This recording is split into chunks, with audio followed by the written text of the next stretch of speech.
Pemirsa, terima kasih Anda terus menyaksikan special interview with Claudius Bukan. Stabilitas dan kekuatan nilai tukar rupiah sangat vital dalam menopang perekonomian. Rupiah yang lemah dan tidak stabil membuat ekonomi goyah dan berpotensi krisis. Bagaimana prospek rupiah di tahun politik? Sanggupkah rupiah mengangkat pertumbuhan ekonomi? Mari kita tanyakan langsung kepada Gubernur Bank Indonesia, Peri Warjio.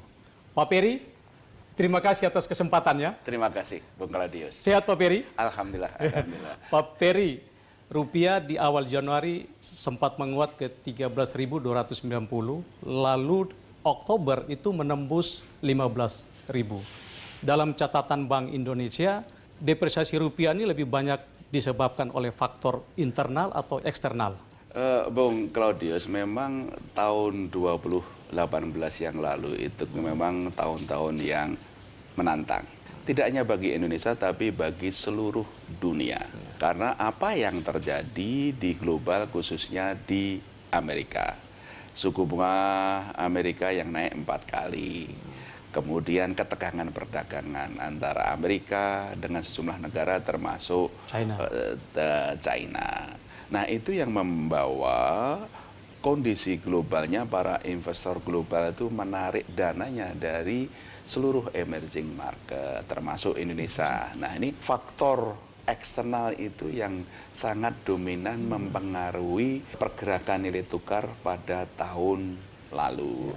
Makanya nilai tukar rupiah yang kemudian sempat menguat di awal tahun 2018, kemudian melemah, kemudian pernah mencapai 15.400, tapi dengan kredibilitas dan konsistensi kebijakan dari Bank Indonesia dan sinergi dengan juga kebijakan dengan pemerintah, confident itu tumbuh. Dan itu yang membuat nilai tukar rupiah mengalami penguatan, apresiasi dari 15.400 pada akhir tahun lalu ditutup sekitar 14.500. Itu adalah suatu capaian kinerja nilai tukar yang cukup baik. Depresiasinya adalah sekitar 6,7%. Bandingkan dengan India, pelemahannya hampir 9%.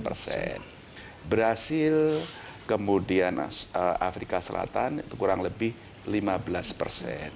Turki itu sekitar 27%. Argentina lebih dari 50%. Penguatan ke 14.500 ini lebih disebabkan karena langkah yang dilakukan oleh Bank Indonesia atau karena faktor ekonomi Amerika yang sudah mulai melambat? Alhamdulillah bahwa dengan kebijakan-kebijakan yang kita tempuh, bahwa Indonesia itu sudah dibedakan dengan negara-negara berkembang yang lainnya. Nah, faktor-faktor apa yang membawa rupiah itu lebih baik dibandingkan negara-negara lain? Satu adalah kredibilitas dan konsistensi kebijakan moneter kita. Kita menaikkan suku bunga 175 basis point menjadi 6%. Bukan karena ekonomi kita dalam negeri jelek loh, bahkan bagus. Tapi agar memang membawa investor global itu confident dan kemudian memasukkan aliran modal asing. Alhamdulillah, di triwulan 4 tahun lalu itu aliran modal asing ke Indonesia itu mencapai 12 miliar US dollar dalam triwulan 4 sendiri. Sehingga neraca pembayaran di triwulan 4 itu kemudian mengalami surplus, meskipun defisit current account-nya masih di atas 3%. Faktor yang kedua, ini kan kredibilitas juga dari langkah-langkah yang ditempuh pemerintah. Bahwa pemerintah bersama Bank Indonesia, OJK maupun para mitra lain untuk menurunkan defisit transaksi berjalan. Yang ketiga adalah faktor, kalau kita lihat langkah-langkah kita untuk memperdalam pasar falas. Kalau dulu para pengusaha kalau memenuhi kebutuhan falasnya kan pasarnya tunai, spot. Kami sudah kembangkan pasar swap. Kami kembangkan juga domestic non-delivery forward. Nah, sekarang berkembang. Bekerjanya mekanisme pasar falas ini juga mendorong stabilitas nilai tukar rupiah. Satu, jadi kredibilitas kebijakan kita, khususnya kebijakan suku bunga. Kedua, sinergi untuk menurunkan defisit transaksi berjalan. dan ketiga mekanisme pasar yang lebih baik. Itu yang membuat Indonesia dibedakan dengan negara-negara lain dan karenanya depresiasi rupiahnya lebih rendah dari negara-negara lain gitu. Dan ini modal yang sangat kuat untuk 2019, Pak. Insya Allah, ya. insya Allah. Nah, kalau kita lihat di tahun 2019 ini, kami meyakini bahwa nilai tukar rupiah itu akan bergerak lebih baik, lebih stabil dan punya kecenderungan itu menguat. 4 faktor ini. 1, dari sisi globalnya, kenaikan suku bunga Fed Fund Rate ini kan tahun ini lebih rendah. Perkiraan terakhir itu 2 kali. Kalau di tahun lalu, suku bunga Amerika naik kan 4 kali. 4 kali, ya. Itu.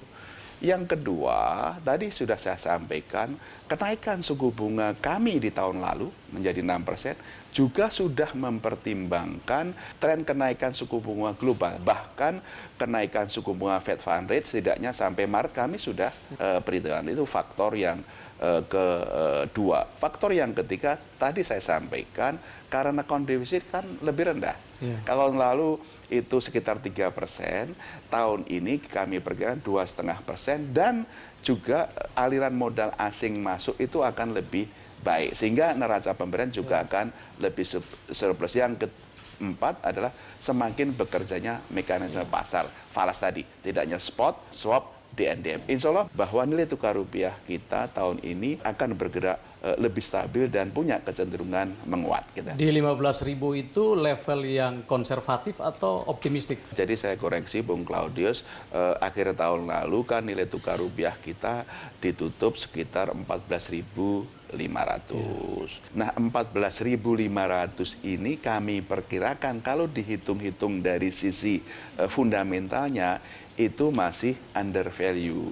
Artinya masih terlalu murah. Artinya apa? Rupiah dari level 14.500 ada kecenderungan dari sisi fundamentalnya, kecenderungannya menguat. Tadi yang saya sampaikan, trennya menguat karena memang nilai tukar rupiah pada akhir tahun lalu itu masih under value lah, seperti itu. Nah, Bank Indonesia memperkirakan tahun 2019 bergerak di 15.000. Apakah ini menggambarkan pesimisme karena ditutup di 2018 itu kan 14.500. Ini apa kaitannya dengan kondisi ekonomi global yang masih dilanda ketidakpastian? Waktu menentukan asumsi makro di APBN yang kemudian kesepakatannya antara DPR dengan pemerintah itu 15.000, memang pada waktu itu kami juga memberikan gambaran. Kan pembahasan APBN itu kan di bulan-bulan Juli menjelang Agustus. Pada waktu itu nilai tukar rupiahnya 15.400. Kami perkirakan memang akan menguat dari 15.400 menjadi sekitar 15.000 kesepakatannya pada waktu itu. Dengan pemikiran yang sama, kalau akhir tahun lalu itu 14.500, ya tahun ini akan lebih menguat dari 14.500. Dan insya Allah asumsi APBN yang 15.000 itu insya Allah realisasinya akan lebih rendah. Ceritanya begitu, Bung Claudius. Jadi masih punya peluang untuk... Peluang insya Allah dengan bisa 14.700 ya Pak Peri ya?